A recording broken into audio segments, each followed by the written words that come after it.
Una de las personas más disruptivas que hay en el mercado es Antonio Ochoa, porque Antonio Ochoa cada vez que viene nos rompe la cabeza y lo único que hace es que nosotros nos quedemos pensando todas las cosas que nos dice, a ver cómo podemos reinventarnos nosotros mismos para ir para adelante.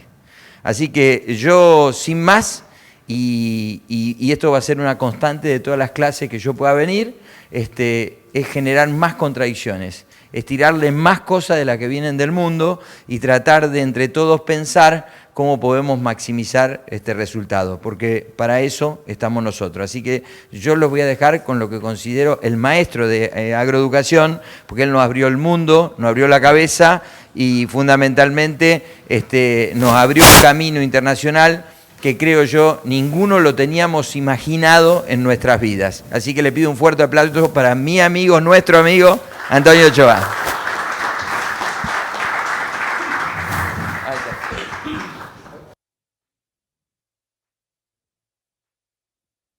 Nos tenemos que hacer un selfie porque... Si perfecto, sí señor, tradicional selfie.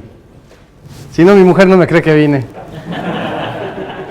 Voy a ir a buscar a mi hija más tarde. Bueno, este ha sido el patrocinio más caro que he pagado porque esta introducción me costó un dinero. Hiciste buen trabajo, muchas gracias. Por lo demás, tengo ahí una presentación, pero tengo muchas ganas de saludarlos. Llevo una semana dando vueltas aquí en Argentina y te encuentras con muchos claros y oscuros, pero lo que encontré como una vertiente de la nueva normal es el poderío de la juventud en Argentina. Esta juventud que está en un cambio generacional y que va a ser capaz de retirarme antes de que termine de pagar mi casa. Vienen empujando con mucha fuerza. En pedazos de la gira que hemos hecho me ha acompañado Agustín, a lo mejor lo conocen, a lo mejor no, pero no pierdan de vista el nombre, Agustín Fernández Naredo. Él es el Head Trader en Adeco Agro, haciendo mucha vanguardia, y en ocasiones cuando te platican lo que están haciendo estos jóvenes te espanta. No es la única de las razones. Hacen cosas nuevas, sin complejos, sin necesidad de entender qué había pasado antes como contexto, para ver si aplica al contexto de lo que viene hoy y hacia mañana. ¿Qué significa? Que cuando tienes un mercado en disrupción como ahora, cuando tienes cosas que están cambiando con esta velocidad, nosotros los dinosaurios estamos acostumbrados a decir que este es un paréntesis y que la vida regresará a la nueva normal, pero la nueva normal no va a regresar. Entonces, el mundo les pertenece en términos de juventud con los cambios generacionales. Van a ser muy apreciados y van a ser muy apurados. Las tecnologías disruptivas no tienen vuelta atrás. Tomen ese cometido, háganlos sin ningún compromiso, sin ningún complejo. Estas capacitaciones, estos cursos, estos lugares, se aprende mucho de lo que se viene a vertir aquí, pero se genera más crecimiento con el network de lo que puedan ustedes estar haciendo. Esta virtud de que se conozcan, que se integren, esta sociedad nueva que está generando agroeducación en todos los ángulos de interacción, es algo que tiene muchísimo valor porque van a encontrar gente muy destacada, destacable, que se está formando, ya ha sido formada o que va a ser capaz de formar. Y en ese orden, este es el crecimiento orgánico, que no nada más una clase o un seminario te da. Gracias, Marcos. Bueno, esto me lo diste ya para que me calle y ya siga con la clase, imagino. No. Bueno, les voy a platicar una cosa a modo de historia y después entraremos a modo de un repaso de mercado, si les parece. Y entonces la primera idea es que les tengo que presentar las notas chicas que me manda a hacer la compañía. Es que básicamente esta presentación se autodestruye una vez que la termine de dar, que todo lo que escuchen es producto de su imaginación, y que la compañía se deslinda de todo lo que les vine yo a decir. El título le ponemos que nos vamos a querer adaptar a una nueva realidad. ¿Una realidad de qué y basada en qué? Y le vamos así. El análisis de Jim Collins. ¿Han escuchado a Jim Collins? ¿Quién es este señor? Jim Collins. Búsquenlo en algún lugar en Google y compren el libro. Se llama Good to Great. De bueno a fenomenal, por así decir. Jim Collins. Y entonces este señor lo que hace un estudio y encuentra en el tránsito de mucho tiempo cuáles han sido las empresas que han de manera dominante cambiado el escenario de cosas, han crecido, pero no con el favor de un gran CEO, no con el favor de un gran director general o un directorio dominante. En General Electric, ¿se acuerdan del nombre de Jack Welch? O cuando tuviste a Chrysler, el señor Iacocca, estos grandes nombres, estos grandes iluminados, no funcionaban en su base, porque era una sola persona que tenía una capacidad gigantesca, un Steve Jobs, o uno como el de Amazon el día de hoy. No queremos este tipo de empresas, porque no todo el mundo tenemos capacidad de ser esos empresarios. Y eso es una claridad. Y aunque nuestras mamás nos dicen que somos lo mejor que ha pasado en el universo, no se lo crean porque no siempre es cierto, ¿no? Entonces, en esa realidad, lo que este señor hace es un compendio de cosas, porque estas empresas, todas las que les voy a mencionar ahora, tuvieron un elemento de crisis y caos, de estar básicamente fundidas y obligadas a reinventarse. Estaban absolutamente caducas. A ver si les suenan algunos. Abbott, los laboratorios, ¿les suena? Gillette, ¿les suena? Philip Morris, ¿les suena? Walgreens, ¿les suena? Estas empresas estuvieron al borde de estar absolutamente borradas del mapa económico. El día de hoy son empresas dominantes, que pasaron del acomodo, del desacomodo, y que pasaron del desacomodo al acomodo nuevamente, en una fórmula muy sencilla. Y cuando este señor hace esa radiografía, hay algo que nos queremos contaminar. En todos los casos prevalecieron, pero antes de eso tuvieron que enfrentar las verdades más brutales. Y les voy a dar un ejemplo de cómo enfrentar una verdad brutal en este nuevo mundo, que es una fórmula del pasado. La paradoja de Stockdale. ¿Han escuchado a este señor? Googleenlo, porque ya que dijo Salvador que todo lo que estamos aquí diciendo son puras tonterías y que no tienen que hacernos caso, googleen todo y vayan checando todo lo que vamos a decir. Pero funciona así. Este señor cayó prisionero de guerra en Vietnam.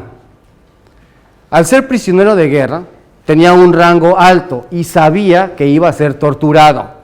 Sabía que iba a ser ofendido, sabía que iba a ser ultrajado de todas sus necesidades más básicas. Lo llevaron los vietnamitas a un campo de concentración, en ese entonces una prisión brutal en donde lo tenían sumergido, el 75% de su cuerpo bajo agua, en agua en pantano, con cualquier cantidad de bichos. Por un tiempo lo sacaban, lo metían, lo dejaban al aire libre, lo volvían a meter, le rompían los huesos, lo dejaban cicatrizar, le volvían a romper los huesos y lo volvían a dejar cicatrizado nuevamente. Una situación de tortura absoluta. Y no nada más era la tortura lo que era complicado, sino era el aislamiento, en donde no tenía nadie con quien conversar, nadie con quien platicar, nadie con quien compartir lo que estaba sucediendo. La gente que lo tenía preso lo utilizó como una persona que no era un ser humano. Y no hay cosa peor para un ser humano que sentir que no tienes ni siquiera la categoría de ser un ser humano. En esa defensa estás olvidando lo que es la última frontera de lo que es la razón de una persona.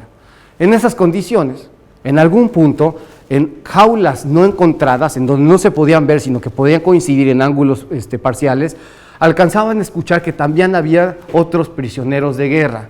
Con el paso del tiempo, empezaron a encontrar un código para comunicarse.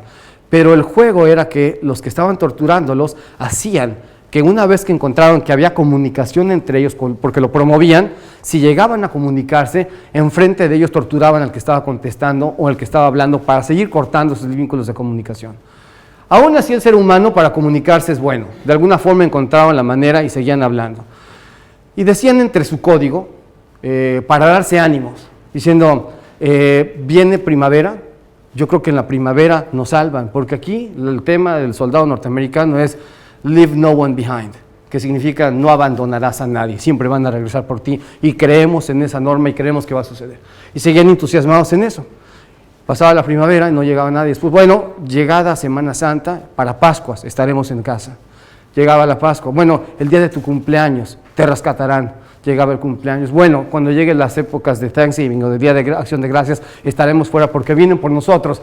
Para cuando estemos en Navidad, vienen por nosotros y nos van a salvar. Progresivamente se daban las fechas y en esa misma forma iban muriendo. Los presos que ya no iban siendo torturados violentamente, simplemente los dejaban estacionarse para que mentalmente se empezaran a podrir. La historia larga, corta, porque es un rollo maravilloso, si lo quieren leer, es que este señor fue uno de los pocos que sobrevivió. Y cuando lo trajeron a las entrevistas, le preguntaron, ¿cómo hiciste para sobrevivir ese caos? Y el tipo lo único que contestó es esto: tienes que enfrentar las verdades más brutales que tienes enfrente y las tienes que saber reconocer. Eso es el punto en donde estás, el momento que tienes que vivir. Olvídate de ser optimista, tienes que ser realista, pero tienes que entender una cosa que es real. A final del día, sin saber cuándo, vas a imperar. Que pase lo que pase, tienes toda la paciencia. La meta no tiene un destino, no tiene una fecha, pero va a suceder. y no te vas a doblegar nunca, y cuando llegue, llegará. En el camino, prepárate a enfrentar las más brutales realidades. No me quiero poner dramático, pero ya si no les digo una historia así se me van a dormir. El tema es de lo que sigue. Este señor, cuando lo tratas de traer a una historia empresarial, las empresas tienen que entender cómo enfrentar las más brutales realidades, asumir que esas cosas no las pueden influenciar, pero sí las van a afectar y actuar en consecuencia. Las herramientas están ahí, son públicas. Hay gente que tiene técnicas para poderte decir cómo hacerlo, dónde hacerlo. El camino de hoy, que están capacitándose, les da una de esas premisas. Pero no olviden enfrentar las más crudas realidades, porque después de que tienes eso, empiezas con el camino de crecimiento. Si una vez que tienes las más brutales realidades, empieza por lo más importante. ¿Qué es lo más importante? Liderazgo empresarial, que eso es lo que tienes que tener en todo el orden. Y funciona así. Mira hacia enfrente, hacia lo que tienes adelante, como si fuera un espejo, no es una ventana. Lo que quieres es mirarte a ti mismo como el ejemplo de crecimiento progresivo en todo lo que estás haciendo dentro de tu organización. Tienes que saber ser humilde, pero nunca vas a detener tus ganas de crecer y vencer.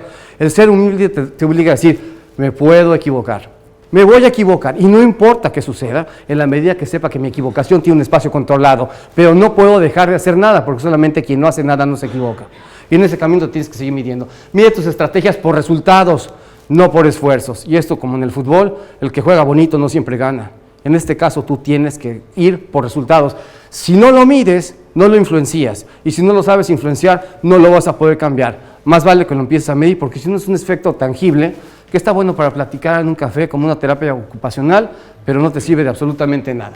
Bueno, en este orden, en tu equipo, junto con lo tuyo, o sea, tu empresa o tú como parte de tu empresa, siempre hay gente increíblemente valiosa. Nunca les recortes las ganas de hacerte crecer. Recortando no se logra crecer, solo se logra extender la agonía. Y ahí es en donde muchas veces estamos con el tema de que, y los capacitamos, y no sé si les queremos gastar tanto dinero, porque, ¿y si se van? ¿Y si se quedan? O sea, si no los capacitan y se quedan. Entonces tienes que estar en esa cosa de lo que sigue. Cuando tengas claro quién, una vez que ubicaste el recurso humano de quién es quién, solo te queda ubicarlos en el lugar adecuado y te mostrarán qué es lo que se debe hacer para salir de todas las crisis fortalecido.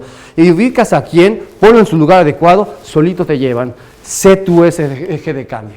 Bueno, cultiva el entorno en la verdad que crezca. Cuando la motivación de la gente es correcta, crea un ambiente libre de protagonismos, los empleados protegen los mismos niveles de la operación de la empresa y esos son los que te están defendiendo en todo momento. Conduce autopsias sin buscar culpables.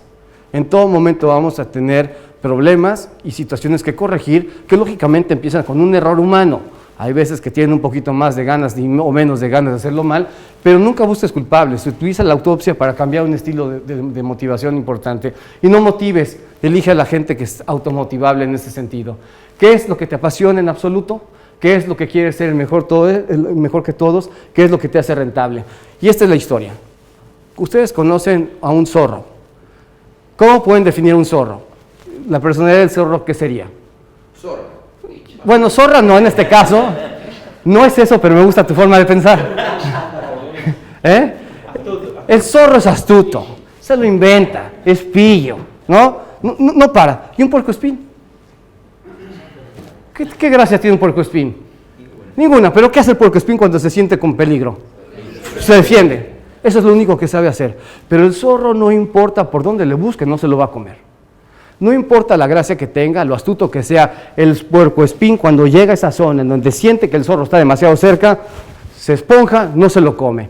Ese es el espíritu que tienes que tener, esa cosa que te hace absolutamente mejor que nadie, concéntrate en eso. Ubícalo con tu mecánica de poder crecer y lo demás que haga todo el mundo, que se reinvertan, que suben, que bajan.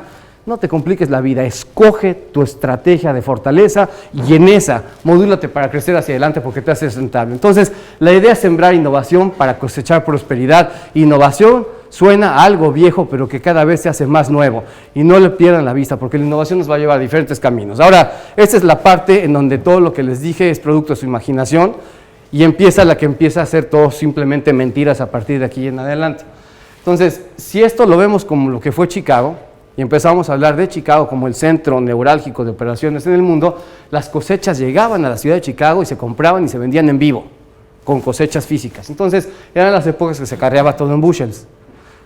5,000 de esos te hacen un contrato en Chicago. Entonces, ¿por qué hacían eso? Pues porque no había básculas. Entonces traías cubicado y ahí lo metías, 5,000 de esos haces un contrato y así seguía. Entonces, imagínense cómo el comercio que llegó a un punto donde el CME, o el Chicago Board of Trade en su momento, se forma.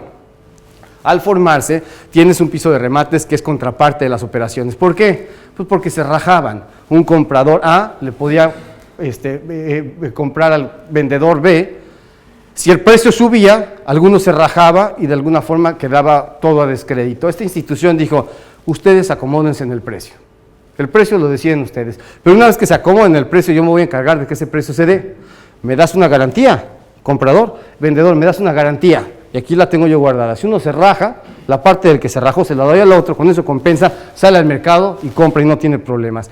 Esta institución entonces formaliza el trato. Y lo tienen aquí con un mercado que es muy formal, en el MADBA o en el ROFEX, que ahora se van a juntar. Es el mismo principio, pero esto sucedió en Chicago. Y sucedió en inglés, además de todo.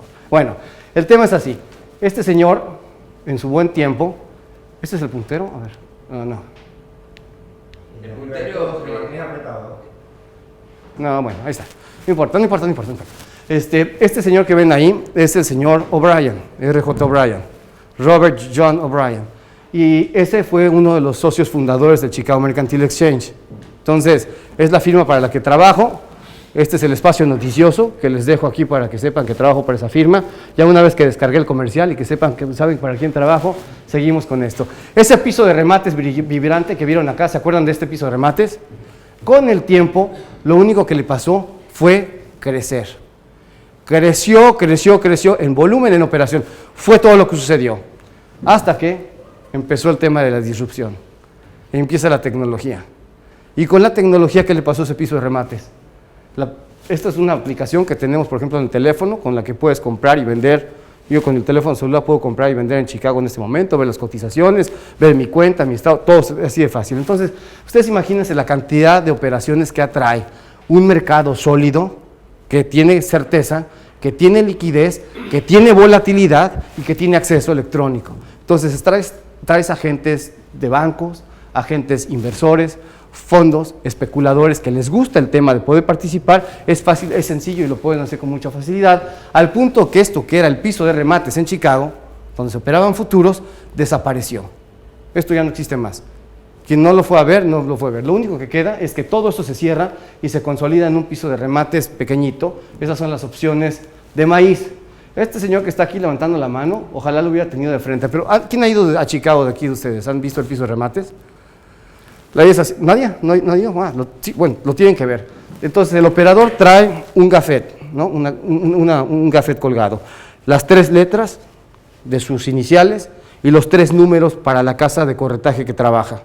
Y se mete al piso de remates y empieza a enfrentar a quien sea. Yo le digo, cómprame un contrato de maíz a $4.50 Chicago, y el tipo se pone a comprar. Cuando compra, tiene las manos hacia adentro. Cuando vende, tiene las manos hacia afuera. Y se pone a gritar a ver quién le está comprando, pero se gritan en la cara. Este broker es el que nos opera la mayor cantidad de opciones a mí, a mi escritorio. Las iniciales tienen 3 iniciales. Este señor, y no es broma, sus iniciales son HDP. No es broma. Hace buen trabajo, eso sí quiero decirte, ¿eh? Bueno, bien. Ahora, ¿a qué nos lleva todo esto? Mira, Argentina. La producción de maíz argentina del año 2012, cuando viene la explosión del sistema electrónico. ¿Saben qué es esto? La operación diaria de futuros de maíz en Chicago. En un día operábamos mucho más de lo que se produce aquí en Argentina, en un solo día de operaciones. Esta es Argentina, Brasil, China, Estados Unidos, todas juntas de ese lado. Esto es lo que hicimos en un mes en Chicago. Esta es la producción mundial de maíz. Y esto es lo que hicimos en un año en Chicago, en futuros. ¿Cuántas veces se movió la cosecha? ¿Quién la compra, quién la vende y por qué? ¿Tantas veces? Bueno, y seguimos utilizando un enfoque de ver si hay 1 hectárea más, 1 hectárea menos, 1 kilo más, 1 kilo menos. Todo fantástico. Entendemos que los fundamentales sirven. Pero observen lo que está sucediendo con el poderío y la potencia de una nueva fuerza que viene alrededor de tecnología, innovación y esta situación que es irreversible. Entonces, cuando románticamente me quiero poner a analizar un mercado todo a fuerza de fundamentales, estoy forzando una realidad que no existe, y por eso estoy creando historias para que cuando se parece la trato de encajar, pero no estoy realmente entendiendo el reto de este mercado, porque el reto de este mercado no es anticipar el precio, y nosotros vivimos todo el día tratando de anticipar precios, y lo que tienes que anticipar es márgenes, en qué punto tu costo da una situación de apoyo contra un punto en donde lo que vendes te da dinero. Eso es margen. Y en el precio todos los días, ¿qué es lo que vives haciendo con el precio? Bueno, ¿quién de aquí produce soya o tiene soya? ¿Sí? ¿Quieren vender soya en $210 hoy? ¿No? ¿A cómo estaba hace un año? ¿Y por qué no la vendieron hace un año? ¿No? Bueno, a ver, ¿tienes campo? Bueno, el campo de hoy, ¿lo vas a tener el año que entra? No, si sigues pensando así. ¿No? Te voy a decir por qué, y no es broma, y no lo tomes a mal y no es personal. Porque no sé si voy a tener la soja por el clima. Ah, bueno, pero eso es discutible. Eso es discutible. Es así, la labor del campo y del agricultor va a ser eterna, siempre necesitada. ¿Te puedo poner de ejemplo otra vez, ya que estamos, tú y yo somos uno mismo? ¿Sí? Bueno, entonces, tú no eres necesitado como empresario, pero tu actividad sí. Alguien más la puede tomar. Tú eres sustituible, tu actividad no va a ser sustituible. Y lo que tienes que reconocer es el riesgo. Ya no te voy a molestar más, otro amigo. Bueno, tú puedes tener el riesgo de muchas cosas, pero lo que no quieres tener es el riesgo de desaparecer en la actividad del futuro y del mañana. No vamos a dejar de alimentarnos, pero tenemos que saber reconocer momentos de coyuntura, y este es uno, en donde el ofrecimiento de mercadería es enorme. Hay un montón de soya y de maíz en Estados Unidos, hay un montón de soya en Ucrania, perdón, de maíz en Ucrania. Soya, ustedes están, me mandaron un video, vi un video en alguno de los chats en los que me hacen favor de participar, y me mandan, estamos con la cosecha, y estaban arrancando con maíz, y veía la lectura ahí de la cosechadora, y el monitor, y 8,000 kilos, y dije, a ver, ¿cómo? ¿No que iban muy bien con la cosecha? Yo estaba esperando ver 11,000, una cosa así, me dice, es soya. Bueno, entonces la situación es que tenemos una multiplicación de abasto, y por alguna razón, que podríamos empezar a ver un poquito más adelante, la demanda se frena. Sea por estrategia, porque China realmente tiene un problema de producción de cerdos, que no sabemos si realmente va a explotar o no, o si hay un cambio coyuntural en las cosas. Pero, si es cierto lo que se dice de China, eventualmente hacia adelante, y tú lo viste, lo vimos en China cuando vimos, es un monstruo esperando explotar. El sueño chino, lo vamos a ver en un ratito más, ese viaje que hicimos con Agroeducación fue fenomenal, pero son 700 millones de habitantes que tienen que entrar al torrente de nuevo consumo. En un rato más vamos a ver lo que hicieron con los primeros 450 millones. Cuando eso llegue va a ser una cosa fantástica, pero en lo que llegue estamos en una zona de cernido, y las empresas de comercialización agrícolas y pecuarias necesitan acomodarse bien porque van a manejar márgenes muy delgados y van a estar forzadas a consolidación. Cuando los márgenes son buenos en un negocio, ¿qué es lo que hace la gente? Crece, hace más, ingresas más gente a ese negocio al punto que lo saturas. Estamos en ese punto. Y entonces en esa situación tenemos que saber reconocer varios ángulos. Ya me adelanté, pero atrás de toda esa especulación que vimos están estos algoritmos. Entonces te dicen, bueno, ¿y esos algoritmos tienen la magia de hacer dinero? No necesariamente, porque ese algoritmo está programado por alguien que da una idea, y ese alguien te da una instrucción. Si el tipo de cambio está acá, lo que vieron esos índices que les mintió Salvador poniendo de que Shanghái y no sé qué tanto, todo eso, haga cuenta que lo que hace este señor es que le hace caso a Salvador y lo programa en una de estas maquinitas. Pero el que lo programa no es Salvador, el que lo programa es un físico matemático, es un actuario que habla de programación, y lo que hace es que este software sea rápido en reconocer las cosas porque lo conecta a las fuentes de información, lo tiene perfectamente conectado, y cuando la fuente de información está conectada al tema y recibe la motivación, esto dispara órdenes, compra y vende, y es una situación que no se detiene, es muy eficiente. Entonces no tienes el ser humano de que ya vio cómo salió el reporte del USDA y va el segundo renglón y ya está empezando a pensar qué hizo. Para cuando el reporte del USDA sale, estas cosas ya recuperaron todo. Cuando vean el próximo reporte del USDA salir, vean los primeros 5 o 7 segundos de operación en la gráfica. No vean la información, si lo pueden ver en una gráfica y van a ver la gráfica cómo se mueve. 5, 7 segundos, 10 segundos, el reporte se operó. Para cuando estás leyendo el segundo renglón de qué dijeron con inventarios finales, el reporte ya te están dejando los puros huesitos. ¿Okay? Estas gentes ya te llevaron puestos si querías operar ese tipo de cosas delgadas. ¿Se acuerdan de estas fotografías aquí en Argentina? Terrible. Afortunadamente el día de hoy no es lo mismo, pero se estaba secando Argentina. ¿Y quién detectó esa noticia? Pues esas gentes.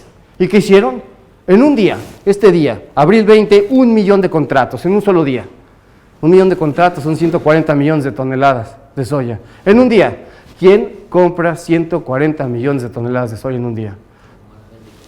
China compra, están para atrás, ¿no? Pero en el mejor de los casos, 90, 92 millones de toneladas. Y van para atrás de momento. 140 millones en un día. ¿Dónde se compran? Entonces ve la velocidad y la virulencia que tienes en este tipo de negocios. Les voy a poner otro ejemplo. Trigo. ¿Alguien sabe qué es el trigo? Bueno. Agosto 6 del 2010. Rusia se quema. Rusia se quema, Rusia se quema. Y entonces este día, ustedes pueden ver ahí, el precio, nada más que me pasé una gráfica, porque no sé qué hice, pero bueno.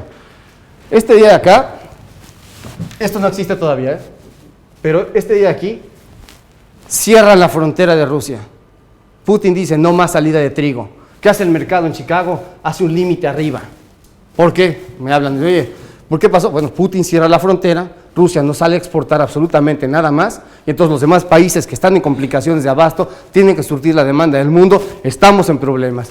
Y de repente al día siguiente el mercado sube un límite, esta misma subida acá, y de repente a media sesión baja el límite y termina un límite abajo.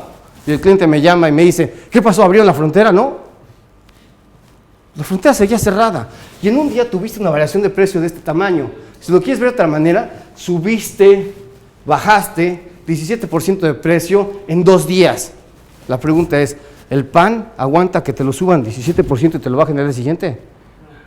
Quiero que salgas a ver si el bolillo lo vas a querer comprar más, el baguette más caro, más barato, con esa intensidad. Entonces los costos se te mueven en esa proporción en 2 días y te sigues buscando la explicación de qué es lo que realmente pasó, porque no es posible que la historia fundamental que yo te estaba platicando, que hace todo el sentido, me tenga un impacto de precios de esa naturaleza. Entonces lo que quise hacer para ponerlo en contexto es así. Un bushel, ¿se acuerdan que les enseñé un bushel hace rato? Con un bushel de trigo haces 400 bagels. ¿Saben cuáles son los bagels? ¿Sí? Estos así panecitos, les metes salmón, queso crema, alcaparra, eso, bueno, ¿sí?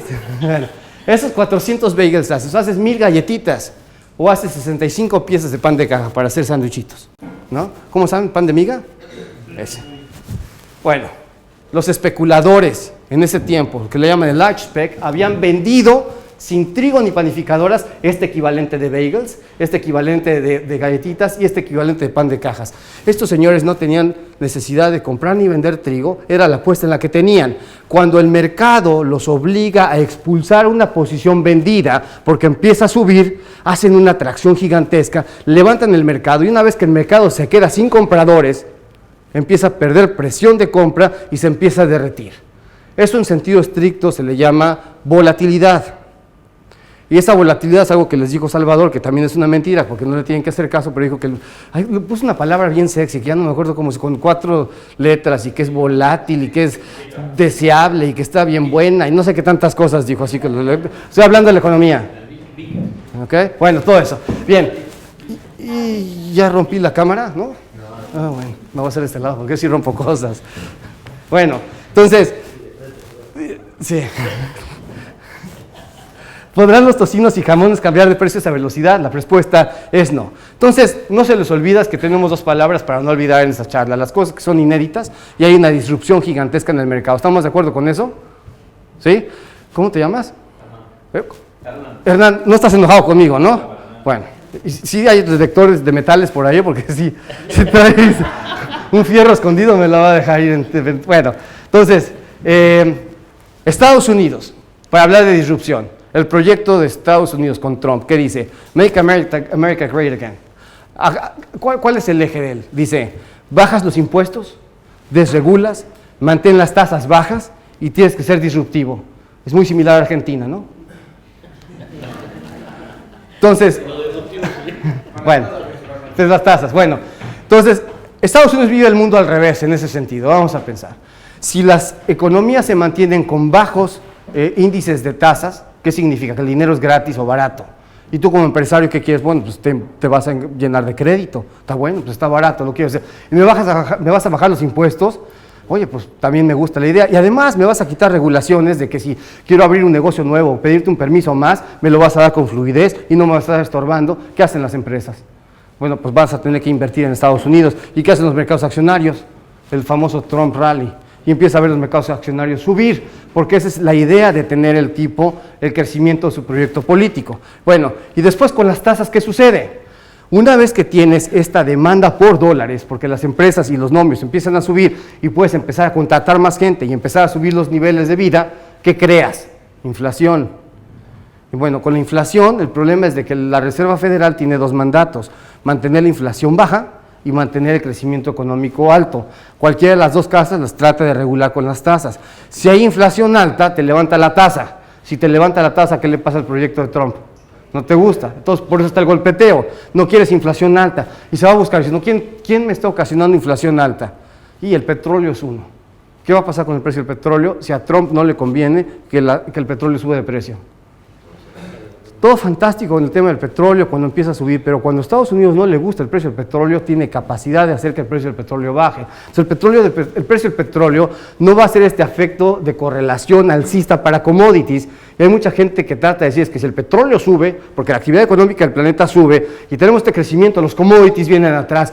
Yo no lo creo, honestamente, mientras Trump se mantenga, o la Casa Blanca, para no personificarlo, se mantenga con esta política. Ahora, cuando hablamos de guerra comercial, la guerra comercial arrancó en ese tiempo. Cuando la Reserva Federal, bueno, o más bien el Tesoro norteamericano, empezó a debilitar al dólar. Este es el índice del dólar. ¿Qué es lo que estaba buscando hacer Estados Unidos? Un dólar devaluado te permite ser poco importador y muy exportador. Eso es lo que quiero yo hacer con un dólar devaluado. Pero si a la vez les estoy dando todo lo que le di a las empresas y las gentes quieren invertir en Estados Unidos, ¿qué van a demandar? Pues dólar. ¿Y dólar contra qué? ¿Contra el euro? Y no sé, contra la libra esterlina tampoco sé, contra el dólar canadiense no sé, contra el dólar australiano tampoco sé. El dólar fue demandado y regresamos a estos niveles. Se empieza a devaluar un poquito otra vez, pero el dólar también va a tener un problema en debilitarse demasiado, no va a tener mucha capacidad de hacerlo. Lo que sí hemos visto es que tienes un crecimiento en oro, por ejemplo, y en algunos otros activos que son un mecanismo de defensa a que el proyecto de este señor no salga adelante. El petróleo, en las Naciones Unidas, este señor dijo, olvídense de tener un petróleo alto, señores del Medio Oriente, porque la ayuda que nosotros les estamos dando empieza a fallarles. Y si siguen con este tema, te voy a echar a andar la maquinaria. Ustedes han visto esta imagen, me imagino, ¿no? Minneapolis ahí de noche, Chicago de noche, Denver de noche y Bakken Shale. ¿Saben cuál es esa ciudad? Bueno, pues no es ninguna ciudad, son mecheros de gas, en los lugares donde se está extrayendo el famoso shale oil. Entonces, este shale oil, tienes un foco acá, tienes otro en Oklahoma, tienes otros más grandes también en Texas. El día de hoy el gobierno norteamericano tiene la capacidad de voltear la válvula y exportar petróleo porque encontraron la fórmula de ser autosuficientes en las necesidades de petróleo. Lo importan estratégicamente, pero pueden voltear las cosas. Entonces Estados Unidos puede regular el tema de que la OPEP en algún momento le esté tratando de cortar el abasto de petróleo de alguna manera organizada. Y esto nos lleva a los grandes temas que han estado viendo últimamente. ¿Se acuerdan de las caravanas de centroamericanos que vienen cruzando por México, llegan a Estados Unidos? Y el señor Trump, que está terco, quiere su muro, y quiere su muro, y quiere su muro. ¿Y por qué quiere su muro? Bueno, básicamente quiere su muro porque esta es una bandera política. El señor Trump está haciendo exactamente lo que dijo que iba a hacer. Y su base política es exactamente lo que quiere que hagan. No se puede echar un paso atrás. Cuando el señor Trump se trata de meter al centro y ser menos astringente, su gente le reclama, se tiene que regresar al lugar en donde estaba. Mientras este señor haga lo que está haciendo y que lo siga haciendo así, no se queda sin electorado, al menos la base dura de votantes. Puede ser vencido, sí puede ser vencido, pero necesitas organizar a todos los demás en una sola línea, y eso no se ve claro el día de hoy. Bajo la condición económica de que Trump encuentre la forma de entregarte un acuerdo comercial con China en el corto plazo, relativamente, y que encuentre la forma de seguir con eso, se va a reelegir este señor y no va a tener oposición en hacerlo si los demócratas no se ponen en orden. Lo que sí pasó es que en ese debate cerró el gobierno. ¿Se acuerdan que cerró el gobierno y estuvo el gobierno parado, no tuvimos USDA y no tuvimos muchas cosas? Ese debate le va a afectar porque quiere hacer un plan de infraestructura y quiere gastar $1 trillón o invertir $1 trillón en puentes y carreteras y trenes y renovación de la infraestructura norteamericana. Pero ¿se acuerdan que en algún momento dijimos que había bajado impuestos? Este señor ya creó $1 trillón en el déficit fiscal encima de lo que se tiene en Estados Unidos. Aventarte otro $1 trillón más, ¿de dónde va a venir? Bueno, dentro de las mentiras que les dijo hace rato Salvador, dijo que los chinos van a poder estar comprando deuda y empezar. Tiene que financiar esto con la ayuda de alguien más. La necesidad de un acuerdo comercial con China es inminente. Lo que están quizás aceitando en este momento es el detalle para que ninguno de los dos aparezca hacia su gran nación como vencedor. A mí me dijeron que había whisky aquí para empezar a platicar, se me está secando la garganta y me mintieron, ¿verdad? Esta gente miente en todo momento, pero bueno. Claro, exactamente, los chinos, y van a seguir en eso. Ahora, políticamente, ¿han escuchado este tema del impeachment? O el juicio político que le quieren hacer a Trump, porque según esto es agente de los rusos, y hicieron la investigación de un fiscal especial, Mueller, que le acaba de decir que está libre pero no exonerado, y bueno, es un escándalo eso. Estos tipos tienen una memoria no muy lejana. Al presidente Clinton, ahí le encontraron la manera de hacerle un juicio político, no lo sacaron del poder, pero le hicieron un juicio político por la situación de algo que no es un efecto de gobierno, que la Mónica Lewinsky, que el vestido, lo que tú quieras y mandes, hasta que le encontraron algo, lo empujaron. A Trump le van a encontrar algo, quieren que salga con las declaraciones de sus impuestos, no las quiere poner a la luz, le van a encontrar algo, no lo van a dejar de estar fastidiando con eso. Brexit, y Salvador les dijo un poquito de eso. Al único punto que le ves al Brexit, que es la situación de lo más difícil, Irlanda del Norte y la República de Irlanda. Si sale el Reino Unido como Reino Unido de Europa, Irlanda del Norte tendría que ser no Europa, mientras la República de Irlanda sigue siendo Europa. Entonces, el tránsito de gente y mercancías entre Irlanda del Norte y la República de Irlanda se corta. Tendrían que poner una barrera física porque el tránsito de mercaderías y de gente tendría que ser controlada de una forma diferente. Cuando eso estaba así, teníamos un problema de violencia y terrorismo terrible, si se acuerdan las épocas del Sunday Bloody Sunday, en las décadas de los 70s y de los 80s. Esa es una situación que no tienen cómo corregir. Y hoy el Reino Unido no sabe si salirse, si quedarse, no sabe si quedarse o no se sabe si salir. Si hacer una consulta nuevamente para poder revertir el referéndum, si se puede crear un gobierno, la oposición no quiere ser gobierno, pero quiere que el gobierno se convierta en oposición. Es una locura lo que está pasando en el Reino Unido y todo alrededor de un referéndum. El cambio demográfico, ¿no? Se queja mucha gente, pero a los franceses les fue re bien, ¿no? Pero el cambio demográfico es una fuerza grande que está cambiando junto con la tecnología el tejido social en las sociedades. Y bueno, hay mucha gente que critica a Trump y a sus secuaces, pero cuando vienes a Argentina y les preguntas, ¿y qué tal los bolivianos y los paraguayos que te están atendiendo y van a tus escuelas? ¿Te gusta? No, no me gusta. A nadie le gusta que le vengan a comer el mandado de lo que te cuesta a ti en impuestos y a ellos se les da gratis. Sucede en todo el mundo y entonces estamos en constante zona de conflicto en Europa, lo tienes también en Estados Unidos, en cualquier nación del mundo, y esta situación, bueno, a algunos les va bien, a otros no les va tan bien. Irán nuclear, esa es otra situación de disrupción en el mundo y saben que Estados Unidos le acaba de romper el pacto nuclear a los iraníes y estos no se quieren detener. La contraparte es que están dejando que Arabia Saudita sí se meta en el tema de la situación de la carrera nuclear. Y esta zona de acá, que es el estrecho de Hormuz, por aquí está pasando el 60% del petróleo que navega en el planeta y es muy disruptivo que estas dos naciones estén en conflicto. El conflicto en ellos es económico, pero tienen la facilidad de vender un conflicto económico con el tema religioso. Es la misma religión en lo general, pero unos son chiitas y los otros son sunitas. Y entonces, hace cuenta que se pelearon los primos en algún momento y uno no se habla con el otro, aunque es el tipo en donde viene con el mismo árbol familiar. La situación de estos que están peleando los dos en Yemen, uno trae armamento norteamericano, el otro trae armamento ruso. ¿Quién está peleando la guerra por proxy? Los dos. Es una ensalada peligrosa. Los ensayos que hacen además desde Israel es pelear contra Irán en objetivos de Siria. Y Siria van a acabar convirtiéndolo en un estacionamiento porque están planchando toda la infraestructura ahí. Pero lo que está sucediendo en esta zona es altamente disruptivo, que podría ser una de las cosas por las cuales el petróleo sí pudiera llegar a subir. Corea del Norte, el show de la administración de la Casa Blanca con Corea del Norte, realmente no es una situación norteamericana, es una situación china. Esto es Corea del Norte, se supone, aquí tendría que estar Corea del Norte, ¿no? Esto es Corea del Sur, esto es China. ¿Qué hay aquí en esta zona fronteriza, en esta zona montañosa? Hay mucho arsenal nuclear de Corea del Norte. ¿Qué sucede con eso? Que si hay un problema en donde hay una guerra y se crea algún tipo de contaminación, toda esta contaminación sube Y todo esto es una zona montañosa.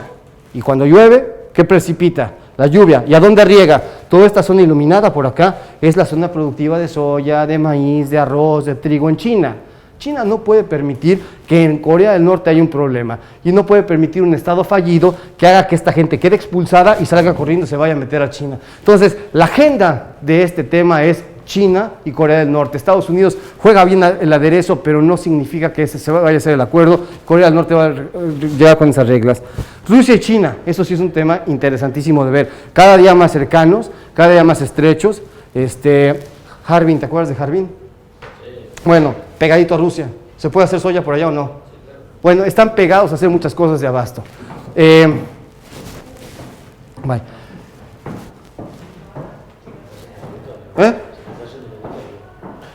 Yo les dije que me trajeran whisky porque ya no sé ni qué decirles. Bueno, ok, el tema es así. Siempre que hay en el mercado alguien con una posición más estratégica, más sofisticada que tú, el día de hoy cuando se está juntando China con Rusia, tiene una posición de poderío muy significante respecto de todo lo demás. Y bueno, el viaje que estuvimos por allá con el señor Xi Jinping estuvo... ¿Qué vimos allá? El famoso sueño chino. ¿Y qué es lo que vimos con el famoso sueño chino? Este señor es el nuevo emperador.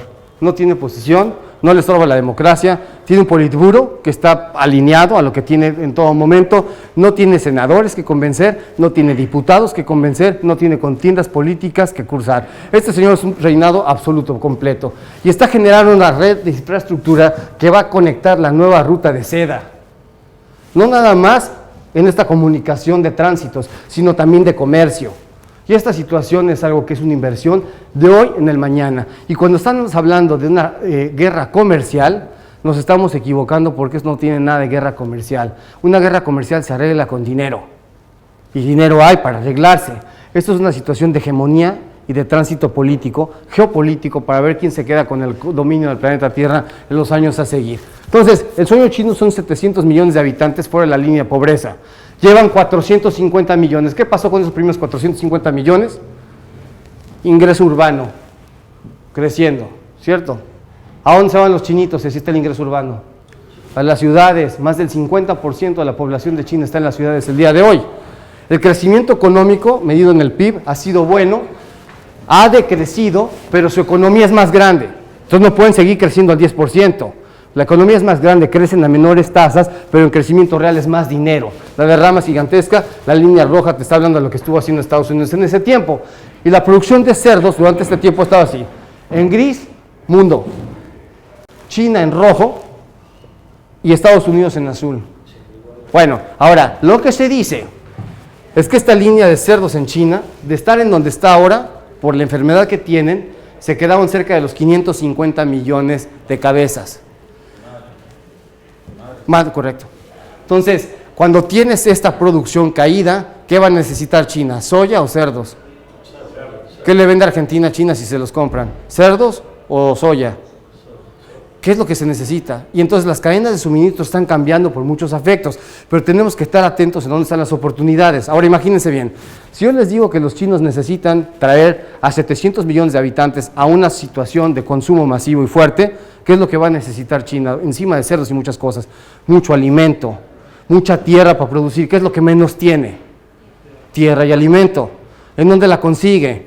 En Argentina, en Brasil, en Estados Unidos. ¿A cómo compra tierra o renta tierra China? A precio de soya, a precio de maíz. $210 la tonelada te compran una hectárea el día de hoy de soya, ¿no? Una tonelada de soya. ¿A cómo te están comprando tu hectárea de tierra? Como gobierno, el patrimonio de lo que más tienes de valor es tu tierra. Es lo que defiendes, el país lo defiendes con tierra, lo que tienes como crecimiento. China está quedándose con la fórmula más valiosa de los países que les mencioné, y de estos países están volcados, están les dando alimentos en todo momento. Entonces, el consumo de alimentos va a ser algo que va a estar explotando. Observen lo que hacen los chinos en cárnicos, en todas las categorías crecen el consumo. Soya doméstica, menos 20% de soya. ¿Por qué? Lo hagan afuera, lo hacen gratis, lo subsidian. Fuera. ¿Por qué? Porque te voy a dar para que consumas algo de lo que sí necesito, que es valor agregado, y los chinos te tienen así. Los chinos te producían cerdo en traspatio, cubrían sobras. ¿Esta infraestructura de qué es?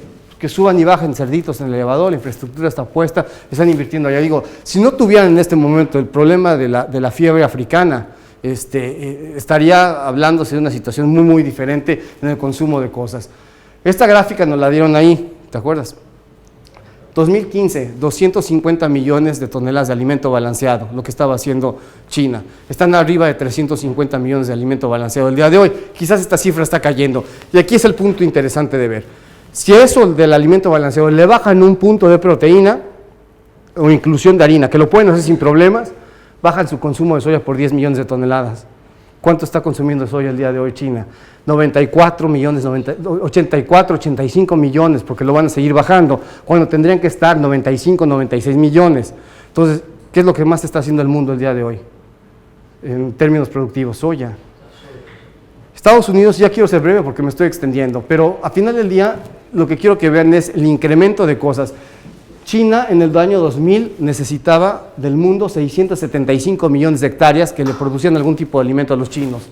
Desde el 2007 y hacia hoy, 6.784 millones de hectáreas, que es la mitad del planeta Tierra, que está dedicada de alguna forma a darle un alimento a China. ¿Quién necesita y quién pone el precio?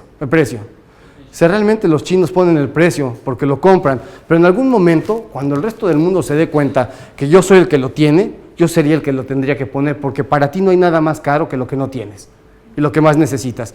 Pero como no sabemos organizarnos y pensar estratégicamente, dejamos que esta oportunidad la tomen ellos, que sí tienen como tener a alguien que sin oposición les hace claro ver hacia dónde tiene que ir, porque estas gráficas sí las están viendo ellos y así es como te dominan. Bueno, los chinos no son tontos, allá no tienen WhatsApp, tienen WeChat, no tienen Amazon, tienen Alibaba, no tienen Uber, tienen Didi, no tienen YouTube, tienen Youku, no tienen Google, tienen Baidu, tienen Facebook, tienen Tencent.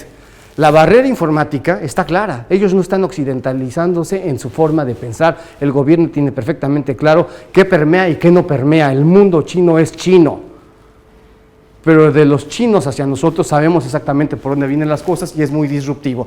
Viene el tema de los aranceles, esto ya se lo saben, el plan de crecimiento, y esto lo voy a abreviar nada más con un ejemplo. China pasó de ser el 15% del acero mundial al 50%. ¿Cómo lo logró? Dinero, subsidios y dinero. Y el gobierno, y le dice al chinito, chinito, ponte a hacer acero. Sí, pero no sé hacer, aprende. ¿Y cómo le hago? Tráete algún socio. Lo dejamos entrar, pero al entrar tiene que participar con su tecnología. Y ahí viene alguien que dice, oye, mira, el mercado chino es un mercado enorme, la paradoja es desde como la gente en la India, que el que hace zapatos llega y dice, bueno, yo vendo zapatos. Sí, pero aquí no usa nadie zapatos, todo el mundo anda descalzo. Bueno, pero ponle zapatos a uno y vas a tener un mercado eterno. Van, encuentran el mercado, pero les pasan los secretos de Estado de alguna forma. Los chinos lo absorben y empiezan a hacer el acero. El primer acero es no conforme, sale malo. Si el gobierno me salió mal, ¿qué hago con él? Permíteme, lo vendo barato. Inundo al mundo con acero barato, sale barato. Con el tiempo se estabilizan los procesos y ya el acero no es barato. ¿Pero qué le pasó a la industria fundidora del mundo? Se fundió. Se fundió, no aguantó la guerra de precios. Cierran esas fábricas y ahora China tiene el 50% de ese mercado a nivel del mundo. Ahora imagínense que esto ahora se llama biotecnología, inteligencia artificial, farma, autos y redes de transporte. Y ese mismo modelo lo utiliza. ¿Quién los detiene? Aquí en su negocio llega el gobierno argentino y les dice, tu industria es estratégica y necesito que hagas todo lo que tengas que hacer porque domines al mundo. Ahí está el dinero, es eterno, no te preocupes. ¿Lo hace alguna empresa aquí en Argentina? No lo hace en México, no lo hace en Estados Unidos, no lo hace en Europa, no lo hace en ningún lugar. Ese es el tipo de cosas que tienen el efecto real de esta guerra comercial que estamos viendo. Entonces, lo que está haciendo el presidente Trump el día de hoy para enfrentar a China se ha tardado. Eso tendría que haber sucedido hace mucho tiempo. Los chinos nos van a llevar puestos a todos. Vean el día de hoy aquí. ¿Quién es el segundo exportador más grande de Argentina hoy día? COFCO. ¿Qué hizo COFCO? Compró a dos grandes, hizo lo propio. ¿Y qué hace COFCO el día de hoy? Una disrupción tremenda porque domina la cadena de suministro. Compró tierra china. Necesita comprar tierra china. Lo único que tiene es que pagar un poquito más barata la soya, más cara la soya para que esté el productor. Con $2 le dan la soya a COFCO. Es así de fácil. No estoy hablando mal de COFCO, no es la idea de hablar que esté mal. Ese es el negocio, pero China tiene esa capacidad de hacerlo sin ningún problema. Bueno, el tema de esto es que estuvimos en esta fábrica, pero esta foto tiene una razón de ser. Hay una cosa que en China sería lo único que los puede retrasar o los puede contaminar, que son los propios chinos. Su crecimiento poblacional está en una situación precaria, porque el bono poblacional está empezando a decrecer. Esta etapa de consumo, en donde todo es potente, en donde todo te casas, tu primer hijo, tu primer carro, tu primera casa, tu trabajo en potencia, esta gente empieza a estar del otro lado. La generación que viene atrás se está haciendo muy millennial y no se quieren casar, y si se llegan a casar no quieren tener hijos rápidamente. ¿Quién va a mantener las pensiones de estos otros cuando llegue la fuerza laboral en intercambio? Pero no es lo más peligroso en China. Lo más peligroso en China, que producto de su política, tienen más hombres que mujeres. Eso genera violencia. Entonces, tienes más de 140 chinos por cada 100 chinas en el campo y 118 chinos por cada 100 chinas en las ciudades. Y mientras nos estaban dando esa estadística, yo estando en China, el resto del viaje me la pasé pegado a una pared. Le dije, aquí, yo no me arriesgo. Eso viene de la época que puede tener. Sí, exactamente. Esta historia, tuvimos un guía. Este guía nos platicaba que, vaya, en su tiempo, su padre rompió con la política y tuvo un hermano para él. Tuvo su segundo hijo. ¿Qué sucedió con el segundo hijo? Con el segundo hijo lo que sucedió es que los multaron. Y llegó el gobierno chino, entró a su casa y le dijo, lo no elemental viene para acá. Y se lo quitaron. Le quitaron televisor, le quitaron el radio, le quitaron los artículos que no son de absoluta supervivencia. Se los llevaron y los hicieron pagar la multa y dijo que lo tenían pagando, no sé, por 8 o 9 años, bajo trabajo del padre, trabajo de la madre, una cosa terrible, para pagar la multa por haber tenido un segundo hijo. Ya sin confianza le pregunto, ¿y cómo cuánto fue la multa? $500. 8 años para pagar $500. Les quitaron televisión, les quitaron radio. Entonces, el chino viene de ese mundo, no hace mucho tiempo. Hoy vas a Shanghái y ves un chino arriba de un Ferrari, sin duda. Pero el chino también se acuerda que hace no mucho tiempo estaba en una etapa de sufrimiento y su resistencia al sufrimiento es más fuerte que la resistencia al sufrimiento de cualquier norteamericano, si lo quieres poner en ese contexto de carrera entre una y otra cosa. Entonces, la pregunta es si podrán alimentar al 22% de la población con el 10% de la tierra del planeta. La respuesta es no. El presidente Trump dice que el índice accionario en Estados Unidos crece, el índice en Shanghái se decrece, va ganando el partido en el corto plazo, pero si esto no lo puede llevar a una conclusión hasta su última consecuencia, la cosa va a cambiar. Y ojalá lo lleve hasta la última consecuencia, pero no sabemos si le va a dar tiempo. ¿Por qué? Porque el presidente Trump está en elecciones el año entrante y más vale que tenga algo que demostrar. Y los chinos le dijeron, ya me sé la formulita. Yo lo único que tuve que hacer después de la reunión en Argentina del G20, nos sentamos, se sentó Xi Jinping con Trump acá en Buenos Aires, no sé si fue Bariloche, no sé dónde fue en Argentina. Se sentaron a platicar y en ese momento dijeron que iban a tener un acuerdo. Bueno, los chinos dijeron, nos esperamos a que vean tus elecciones intermedias. Y Trump perdió la Casa de Diputados, por así decir, contra los demócratas. Xi Jinping solamente tiene que esperar para ver cómo le va a las próximas elecciones y desde ahí empezar a negociar.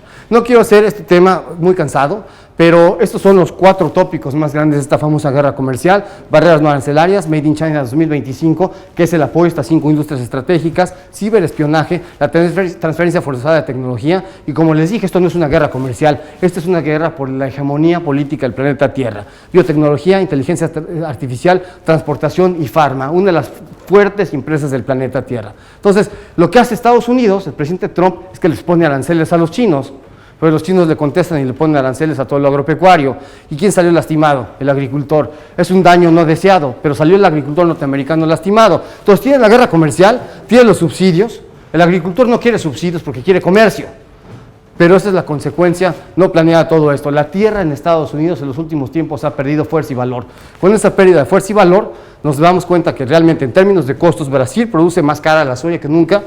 Argentina es el más competitivo para producir por costo soya y Estados Unidos está en esa zona intermedia, pero no es un tema de subsidios. El agricultor norteamericano el día de hoy, bajo las condiciones de precio, anda mal. ¿Y qué le sucedió? Dense cuenta, la soya venía bajando de precio en Chicago hace un tiempecito y de repente se detuvo. Venía bajando el precio de la soya y se detiene. ¿Qué pasó aquí? ¿Por qué se detuvo? Dejaron de vender, ¿por qué? Porque les dieron $60 por tonelada en un subsidio. Entonces el agricultor norteamericano, ¿qué hizo? Se sentó encima de la soya, ¿no? Con $60 en la mano, está muy cómodo, sentado encima de la soya. Ahora bien, ese inventario que tienen ahí existe. pero no está disponible. ¿Qué significa eso? Que no está opinando en precio ese inventario porque no se está buscando vender. ¿Qué pasa si ese inventario de repente tiene que entrar al mercado? ¿Qué le va a pasar al precio? Esa es una condena pendiente, pero no es lo peor, y que esta es una de las grandes distorsiones que tenemos en este mercado. Este mercado no nos deja ver una relación entre maíz y soya sana, porque el precio que se haya detenido acá nos deja una relación de maíz y soya relativamente cómoda. Entonces, ¿qué hace el productor norteamericano? ¿Está obligado a dejar de sembrar soya? No, es una situación artificial, porque lo que ves, el precio de la soya está aquí, el precio del maíz está acá. Independientemente de por qué no siguió cayendo el precio de la soya, lo que dice es una relación normal, no tengo problema. ¿Qué va a hacer el señor? Va a sembrar soya en cantidades normales, y luego que va a dejar de sembrar es por rotación. Eso es lo único que va a suceder. Y entonces, ¿qué va a pasar con este ciclo agrícola en Estados Unidos? Van a sembrar más soya de la que se necesita.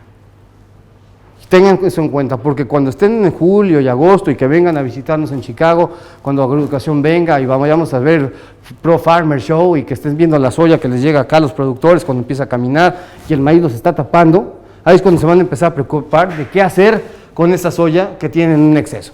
Entonces, las relaciones de soya, digo, no quiero ser cansado porque me quiero ya meter en las últimas consecuencias de la presentación. Yo no sé cuánto tiempo tengo, pero yo siempre llego, hablo lo que se me da la gana y nunca pregunto. Y eso, yo ni sé, ¿a qué horas empecé? Diego, ¿tengo algún horario para terminar esto? Hasta las 7, pero si quieres seguir, no hay problema, le hablo con Andrea ahora. Bueno, entonces, déjame ir a donde tenemos que hacer. Observen esto. El precio del futuro de Chicago en maíz y soya se empieza a aplanar. La volatilidad es muy bajita. ¿Por qué? Porque hay muchísimo inventario. ¿Qué es lo que más tiene movimiento hoy día? Las primas, las bases. Tengan cuidado con eso y apúntenlo, porque el mercado se debe definir por gran volatilidad en bases. Y aun cuando el precio en Chicago no se mueva mucho, las bases de Sudamérica, si hay un arreglo comercial acomodado entre Estados Unidos y China, las bases de Sudamérica van a empezarse a romper y romper mucho. Este precio de 210 hoy no es agradable, pero el precio de 245 o 247 para el año que entra, si veo ese precio y veo los costos, tiene cierto margen. Y yo no sé si esto va a valer más o menos, pero sé que tengo un margen. Revisen eso. Revisen si pueden empezar a anclar márgenes, donde tengo insumos comprados y en donde tengo el producto vendido. Porque si el precio lo siento que va a subir o bajar, si latino, fantástico, y si me equivoco va a ser un problema, porque estamos en una situación en donde evidentemente, más allá de todo, hay un montón de soya por el planeta Tierra, por donde lo quieras ver y lo quieras acomodar. China dejó de ser una aspiradora. Esta es la demanda china en los últimos años. Vean cómo cada año, progresivamente, es mayor que el pasado, hasta este año, en donde este año es menor que el año pasado. Y esto sigue siendo lo mismo, por baja en la población de cerdos, lo que ustedes quieran. Pero hagamos cuentas rápido. China va a importar 88 millones de toneladas este año. Brasil les envía 10, 65. Estados Unidos les vendió 10 y ya les aventó otros 5 más. Ya tiene 15 de acá. Local van a tener 15 millones de toneladas. Inventario, según el USDA, tiene 20 millones de toneladas. ¿Necesitan Argentina en algo? ¿Qué va a hacer Argentina? Va a tener que vender, ¿qué? Harina. Entonces, ¿quién es el único cliente que va a tener Argentina realmente? La molienda. ¿Y qué va a tener la molienda? Pues que esperar. ¿Cómo está la proteína acá? Entonces, ¿cómo van a estar el pago de primas y de cosas? Hay que tener cuidado, porque hasta donde entendí ahora, hay solamente un 6% de farmer selling hecho a precio, con una cosecha gigantesca. Es un riesgo gigantesco.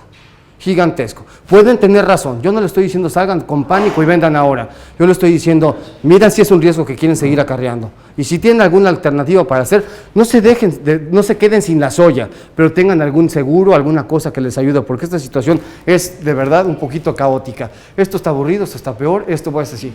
¿Qué sembrar? ¿Más soya o menos soya? No sabemos, pero hay que finalizar este tema. Esta es la imagen del mercado de hoy. Así es que todo lo que les dije sobra. Esto es lo que operamos el día de hoy. Esta es la realidad, no es broma, esta sí es la única cosa que es cierta. Son rumores y conexiones de cosas, porque no podemos hilar una historia real alrededor de fundamentales. Y el mercado está clavado. ¿Se desmayó alguien allá atrás o cómo?